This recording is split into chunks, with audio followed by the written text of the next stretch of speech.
We found out around 7:30 p.m. last night, and yeah, as I said to you before, we weren't expecting it at all. We were very blindsided. We thought this issue was not an issue and that had been cleared up a long time ago, and so we were not expecting this at all.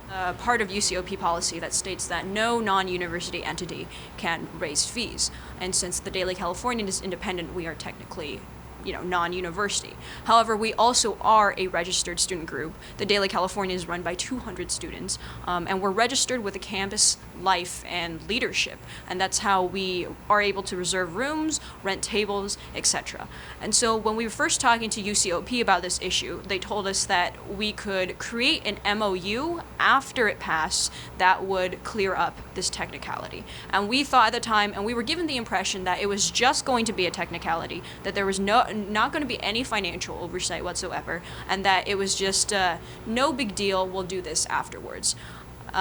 Nobody, not UCOP, not SFRC, which is the Student Fee Referendum Committee, no ASUC, absolutely no one told us that it could possibly contain some provision that would compromise our financial independence. And we, the entire time, were under the impression that it would just be a technicality, and we would just be clearing up a technicality after the fact. Really, no one, I guess, it was just misperceptions and miscommunication on both sides. We were planning on doing an MOU with UCOP to clear up the technicality. That was a month ago. We were planning on doing an MOU concerning it.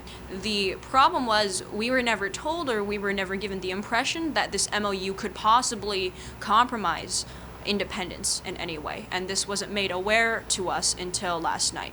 And the reason why the executive order was given out was because it feared that if this MOU did indeed compromise Daily Cal's independence, it would have misled voters who were led to believe that the Daily Cal was not going to compromise its independence, which we don't want to do.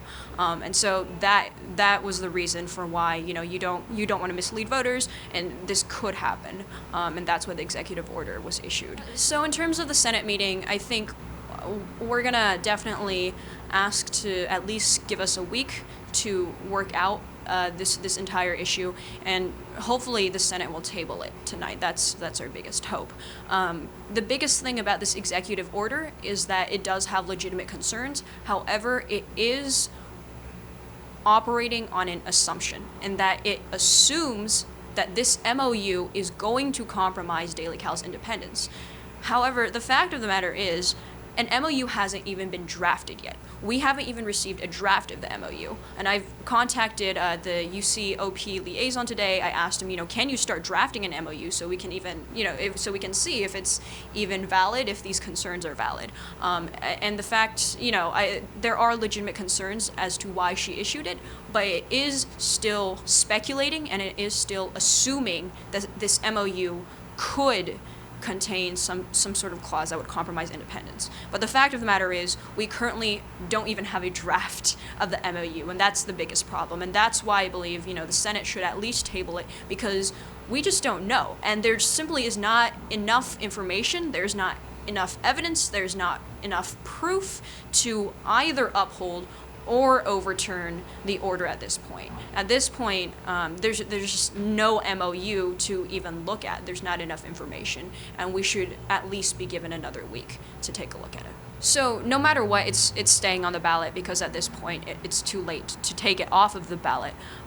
If it is upheld, then that's extremely unfortunate. But it is on the ballot. People will still continue to vote for it, and I hope people don't vote no on it just because they think it might be void. It hasn't been officially voted in, officially upheld yet, and I hope students continue to vote yes and continue to support their student campus newspaper. Definitely.